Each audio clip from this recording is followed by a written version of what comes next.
जब बारिश होती है तो तुम्हारी याद आती है, जब बादल गरजते हैं तब तुम्हारी याद आती है, जब आंधी चलती है तब तुम्हारी याद आती है। अरे हाँ मेरी माँ, मुझे पता है, तेरा छाता मेरे पास है, मैं लाके दे दूंगा। हेलो स्टूडेंट्स, कैसे आप लोग? अगर आप जेईई नीट की तैयारी कर रहे हैं तो आपके लिए बहुत इंपॉर्टेंट वीडियो होने वाला है। और ये जो आज का जो वीडियो जो बनाया जा रहा है करंट इलेक्ट्रिसिटी टॉपिक पे बनाया जा रहा है, जिसमें रेजिस्टेंसेस है ना।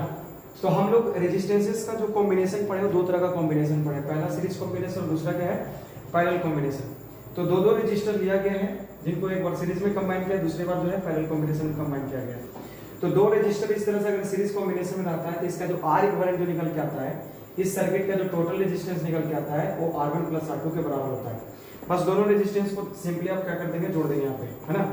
अब यहाँ पे बात करते हैं पैरेलल कॉम्बिनेशन में। तो इसमें क्या करते हैं ना कि ऊपर में हम लोग गुना कर लेंगे, ऊपर में हम लोग गुना कर लेंगे और नीचे में क्या कर लेंगे, जोड़ कर लेंगे। यह फॉर्मूला कहाँ से निकल के आता है? तो जो पैरेलल कॉम्बिनेशन का जो मेन फॉर्मूला होता है 1/r equivalent equal to 1/r1 plus 1/r2, वही चीज को निकाला गया, ठीक है। अब सीधा कुछ नहीं करना, सीरीज में डायरेक्ट जोड़ देना है, बाकी पैरेलल कॉम्बिनेशन में ऊपर में गुना नीचे में जोड़ करना है। अब इसी फॉर्मूला के बेसिस पे हम इसको सोल्व करते हैं सर्किट को। इस सर्किट में बोल रहा है कि ए और बी के बीच में आपको क्या करना है, तो आर इक्विवेलेंट या टोटल रेजिस्टेंस या नेट रेजिस्टेंस निकालना है, ठीक है। यहाँ पे देखिए 12 ओम और 6 ओम जो लगा हुआ है एक दूसरे का पैरेलल कॉम्बिनेशन में लगा हुआ है। तो पैरेलल कॉम्बिनेशन में क्या सिखाया गया, ऊपर में गुना नीचे में जोड़, तीन दोनों का जो इक्विवेलेंट निकल के आएगा ये हो जाएगा 12 गुना 6 और डिवाइडेड बाय 12 प्लस कितना आ जाएगा 6। तो 12 6 72 और 12 6 18, 18 कितना आता है 72। तो ये दोनों मिल करके जो है एक रेजिस्टेंस बनाएगा, जिसका रेजिस्टेंस कितना होगा, तो 4 ओम होगा। कितना ओम होगा, 4।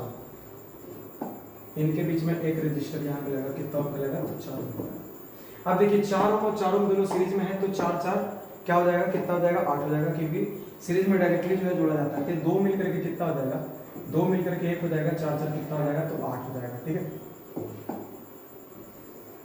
चलिए ये कितना हो गया, 8। अब देखिए 8 और 8 जो है किसमें है, पैरेलल कॉम्बिनेशन में। तो आपको क्या सिखाएगा पैरेलल कॉम्बिनेशन में, ऊपर में गुना करना, नीचे में क्या करना है, तो जोड़ करना, ठीक है।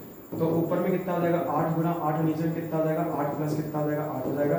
तो 8 8 64 और 8 8 कितना आ जाएगा 16 और 16 जो 64। तो इसका आंसर जो निकल के आ जाएगा वो कितना आ जाएगा, इसका आंसर जो है वो कितना निकल के आ जाएगा, तो 4 निकल के आ जाएगा, ठीक है। अब इसी के बेसिस पे जैसे हमने बनाया, जिस फॉर्मूला को यूज करके बनाया है, ठीक उसी फॉर्मूला को यूज करके आप बताइए कि इस सर्किट में ए और बी के क्रॉस में नेट रेजिस्टेंस जो निकल के आएगा वो कितना आएगा, है ना। अपना आंसर जो है कमेंट सेक्शन में कमेंट करें, है ना। हम उम्मीद करते हैं कि इस वीडियो से आप कुछ ना कुछ जरूर सीखे होंगे, जो आपके एग्जाम के लिए काफी मददगार होगा। Thank you.